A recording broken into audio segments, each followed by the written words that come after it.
Good morning, students. Students, मी नाटे madam. Students, we have to learn today the lesson similarity. In this lesson, we will learn the 7 points and example based on that 7 points. These 7 points are such that first point is ratio of areas of two triangles. दोन ट्रायंगलच्या एरियाचा ratio. Second point is basic proportionality theorem म्हणजे BPT theorem. Third point is converse of basic proportionality theorem म्हणजे बीपीटीचा converse theorem. Fourth point is property of an angle bisector of a triangle म्हणजे ट्रायंगलच्या angle बायसेक्टरचा ची property आपण शिकणार आहोत. Fifth point is property of 3 parallel lines and their transversal.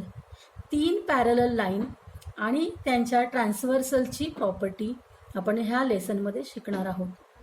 Sixth point is similar triangles and test of similar triangle. 6वा point आपण शिकणार आहोत सिमिलर ट्रायंगल आणि त्या सिमिलर ट्रायंगलच्या test. 7th point is theorem of areas of similar triangle. 2 similar ट्रायंगलच्या एरियाच्या संदर्भातला थेरम आपण शिकणार आहोत. आणि ह्या 7 पॉईंट बरोबर या 7 पॉईंटवरती बेस्ड असलेले अवलंबून असलेले एक्झरसाइज म्हणजे प्रॅक्टिस सेट आपण बघणार आहोत. आता हा लेसन सुरू करण्यापूर्वी तुम्हाला रेशो म्हणजे काय माहीत आहे का आणि ट्रायंगलचा एरिया म्हणजे काय हे आपण रिवाइज करूयात. Do you remember what is ratio? कशाला रेशो म्हणतात? The number A and B are in the ratio m as n is also written as the numbers A and B are in proportion m proportion by n. म्हणजे जर 2 number या रेशोमध्ये असतील तर ratio m divided by n असा लिहायचा किंवा प्रपोर्शनमध्ये म्हणजे m as n असा लिहायचा. सगळ्यांना तुम्हाला ट्रायंगलच्या एरियाचा फॉर्म्युला माहितीच आहे. आपण हा 6वी 7वीमध्ये देखील शिकलेलो आहोत. काय आहे तो formula? Area of triangle is equal to 1/2 into base into height. Let us start.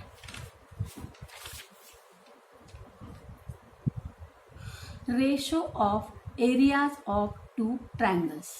आता आपण पहिल्या पॉइंटला शिकायला सुरुवात करूया. पहिला पॉइंट आहे ratio of areas of 2 triangles. आता बघा 2 ट्रायंगलचा जर आपण एरियाचा रेशो घेतला तर तो काय येईल? तर त्याच्यामध्ये 4 प्रॉपर्टीज 1 2 3 अँड 4 अशा 4 प्रॉपर्टीज आपण पाहणार आहोत. त्यातली first property, if ratio of areas of 2 triangles having different bases and corresponding different heights. म्हणजे जर 2 ट्रायंगलच्या बेसेस डिफरंट असतील आणि त्यांचे करस्पॉन्डिंग हाईट्स देखील डिफरंट असतील तर त्यांच्या एरियाचा रेशो काय असतो हे आपण बघणार आहोत. आता बघा आपल्यासमोर हा एक ट्रायंगल आहे आणि हा एक ट्रायंगल आहे. जर आपण पाहिलं तर आपल्याला दिसून येतं की दोन्ही ट्रायंगलचे जे बेस आहेत हे डिफरंट आहेत आणि दोन्ही ट्रायंगलचे जे हाईट आहेत ते पण काय आहेत? डिफरंट आहेत. तर अशा 2 ट्रायंगलच्या एरियाचा रेशो काय असतो हे आपण शोधून काढणार आहोत. ज्या 2 ट्रायंगलचा बेस डिफरंट असतात आणि करस्पॉन्डिंग हाईट देखील डिफरंट असतात, तर त्यांच्या एरियाचा रेशो काय असतो हे आपण शोधणार आहोत. We have to find the ratio of the areas of the triangle having different bases and corresponding different heights. Different base and different heights यांचा आपण एरियाचा रेशो शोधून काढणार आहोत. हा एक ट्रायंगल आहे आणि हा एक ट्रायंगल आहे. या ट्रायंगलचा बेस B1 आहे आणि ह्या ट्रायंगलचा बेस B2 आहे. ते डिफरंट आहेत. ह्या ट्रायंगलची हाईट H1 आहे आणि ह्या ट्रायंगलची हाईट H2 आहे. या ट्रायंगलचा एरिया आपण A1 आणि ह्या ट्रायंगलचा एरिया आपण A2 घेतला. तर ratio of the areas of two triangles काय असणार आहे? A1 upon A2. A1 upon A2 is equal to A1 म्हणजे काय? 1/2 बेस इंटू हाईट. 1/2 याचा बेस काय आहे? B1 आणि याची हाईट आहे H1. A1 upon A2 is equal to 1/2 B1 into H1 is equal to 1/2 B2 into H2. आता यामध्ये 1/2 कॅन्सल होईल आणि काय येईल? A1 upon A2 is equal to B1 into H1 upon B2 into H2. म्हणजेच आपल्याला काय मिळालं? Ratio of the areas of two triangle is equal to the products of their base and corresponding height. आपल्याला काय मिळालं? Ratio of the areas of two triangle is equal to the ratio of the product of their bases and the corresponding height. म्हणजे जर दोन triangle आपण घेतले तर त्या दोन ट्रायंगलच्या एरियाचा रेशो काय मिळतो आपल्याला? त्यांच्या बेस आणि हाईट यांच्या प्रॉडक्टच्या रेशो इतका मिळतो. म्हणजेच पहिली प्रॉपर्टी काय आहे? The first property is ratio of areas of two triangle having different bases and corresponding different heights. Property काय असणार आहे? The ratio of the areas of two triangles is equal to the ratio of the product of their bases and corresponding height. A1 upon A2 is equal to B1 into H1 upon B2 into H2. म्हणजेच काय? Ratio of the areas of two triangle is equal to the ratio of their product of their base and corresponding height. The second property बघा. जर दोन triangle आपण equal हाईटचे घेतले, असे दोन triangle आपण घेतले की ज्यांची हाईट काय आहे? इक्वल आहे, तर त्यांच्या एरियाचा रेशो काय मिळणार आहे हे आपण पाहणार आहोत. इक्वल हाईट असलेले आपण दोन ट्रायंगल घेऊया. बघा आता हे दोन ट्रायंगल पहा. ह्या दोन ट्रायंगलची हाईट कशी आहे? इक्वल आहे. दिसते इक्वल हाईट तुम्हाला? ह्या दोन ट्रायंगलची हाईट कशी आहे? इक्वल आहे. बेस मात्र यांचा काय आहे? डिफरंट आहे. फर्स्टमध्ये काय होतं की दोन्ही ट्रायंगल जे घेतले त्यांची हाईट पण वेगळी होती, डिफरंट होती आणि बेस पण डिफरंट होता. त्यांचा हाईट पण वेगळी होती, बेस पण डिफरंट होता. आता सेकंड प्रॉपर्टीमध्ये आपण काय घेतलेले आहे? इक्वल हाईटचे आपण ट्रायंगल घेतलेले आहेत, परंतु त्यांची बेस मात्र काय आहे? डिफरंट आहे. काय होईल बघूया आपण. If the heights of the both triangles are equal. Heights are equal. Heights काय आहेत? इक्वल आहेत. बघूया आपण काय होतं. A1 upon A2 is equal to A1 चा formula 1/2 into B1 into H1. A2 चा formula 1/2 into B2 into H2. 1/2 काय झाले? कॅन्सल झाले. आणि इथं काय सेम आहे? हाईट. ही हाईट कशी आहे? सेम आहे, म्हणून हाईट पण काय झाली? कॅन्सल झाली. काय राहिलं इथं? B1 upon B2. मग आपल्याला काय मिळालं? A1 upon A2 is equal to B1 upon B2. Equal heights असल्यामुळे म्हणजेच काय? The ratio of the areas of two triangles with equal heights is equal to the ratio of their corresponding bases. म्हणजे दोन ट्रायंगलच्या जर height equal असेल तर त्यांच्या एरियाचा ratio हा त्यांच्या करस्पॉन्डिंग बेसच्या रेशो इतका असतो. ही सेकंड प्रॉपर्टी झाली. आता आपण थर्ड प्रॉपर्टी पाहणार आहोत. थर्ड प्रॉपर्टीमध्ये काय आहे, if the bases of both triangles are equal. आता आपण असे दोन ट्रायंगल घेऊयात की त्यांचे काय इक्वल आहेत, त्यांचे बेसेस इक्वल आहेत. आता बेस इक्वल असलेले आपण दोन ट्रायंगल घेऊयात.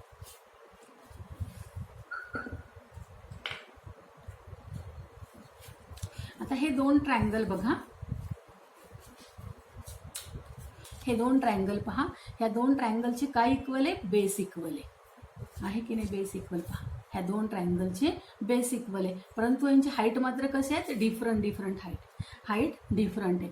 आता आपण यांच्या एरियाचा रेशो काय येतोय पाहूया. हा ट्रायंगल बघा, याचा एरिया आहे A1, याचा एरिया आहे, या ट्रायंगलचा एरिया आहे A2. या ट्रायंगलची हाईट आहे H1, या ट्रायंगलची हाईट आहे H2. H1 H2. या ट्रायंगलचा बेस B आहे आणि या पण ट्रायंगलचा बेस B आहे. इक्वल बेसेस आहे. आता यांच्या एरियाचा रेशो काय येईल पाहू.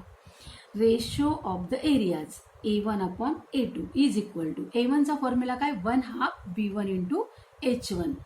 A2चा फॉर्म्युला 1/2 B2 इंटू H2. आता इथे काय कॅन्सल होईल, 1/2 कॅन्सल होईल आणि इथे काय इक्वल आहे, बेस इक्वल आहे. B1 आणि B2 काय सेम आहे, त्यामुळे ते काय झाले, कॅन्सल झाले. काय राहिलं इथं, H1 अपॉन H2. म्हणजे A1 upon A2 is equal to H1 upon H2.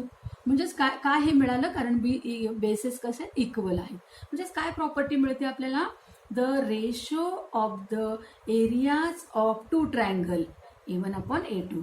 Ratio of the areas of two triangle with equal bases is equal to the ratio of their corresponding height. म्हणजेच आपल्याला काय third property मिळाली, the ratio of the areas of two triangle, दोन ट्रायंगलच्या एरियाचा ratio की ज्यांची base काय आहे, इक्वल आहे, विथ इक्वल बेस असलेल्या, is equal to the ratio of their corresponding heights. कसे आहेत ते, त्यांच्या करस्पॉन्डिंग हाईटच्या रेशो इतका त्यांचा रेशो आहे. Equal bases A1 upon A2 is equal to H1 upon H2 if equal bases. तर ही झाली थर्ड प्रॉपर्टी. आता आपण फोर्थ प्रॉपर्टी बघूया की असे दोन ट्रायंगल घेऊया की ज्यांचा बेस पण इक्वल आहे आणि हाईट पण इक्वल आहे. बेस आणि हाईट इक्वल असलेले दोन ट्रायंगल आपण घेऊया. आता हे दोन ट्रायंगल पहा, या दोन ट्रायंगलची हाईट पण इक्वल आहे आणि यांचा बेस पण इक्वल आहे. तर हाईट आणि बेस इक्वल असलेले हे दोन ट्रायंगल आहेत. हाईट आहे H आणि बेस आहे B. Equal height, equal base. आणि याचा एरिया A1, याचा area A2. Ratio of the areas of the two triangle having equal bases and equal heights. A1 upon A2 is equal to, A1चा formula 1/2 B1 into H1. A2चा formula 1/2 B2 into H2.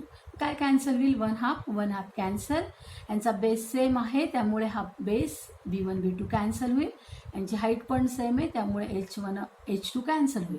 काय राहिलं मग, A1 upon A2 is equal to 1. हे सगळं numerator आणि denominator cancel झालं, त्याच्यामुळे काय राहिलं तर 1 राहिलं. आता हा A2 इकडे आणल्यानंतर काय मिळेल आपल्याला, A1 is equal to A2. म्हणजे कोणती प्रॉपर्टी आपल्याला मिळाली, the areas of two triangle, दोन ट्रायंगलच्या एरिया विथ इक्वल बेस असलेल्या and with equal corresponding height असलेल्या दोन ट्रायंगलचे एरियाज कसे असतात, हे इक्वल असतात. The areas of two triangles with equal bases and equal corresponding heights are equal. म्हणजे दोन ट्रायंगलच्या जर बेस इक्वल असतील आणि त्यांचे करस्पॉन्डिंग हाईट्स पण इक्वल असतील तर त्या दोन ट्रायंगलच्या एरियाज कसे असतात, हे सेम असतात, इक्वल असतात. अशा ह्या ह्या चार प्रॉपर्टीज आपण बघितल्या ratio of areas of two triangle, दोन ट्रायंगलच्या एरियाच्या रेशो संदर्भातल्या. कोणत्या चार प्रॉपर्टीज आहेत आपण एकदा रिव्हाइज करूया.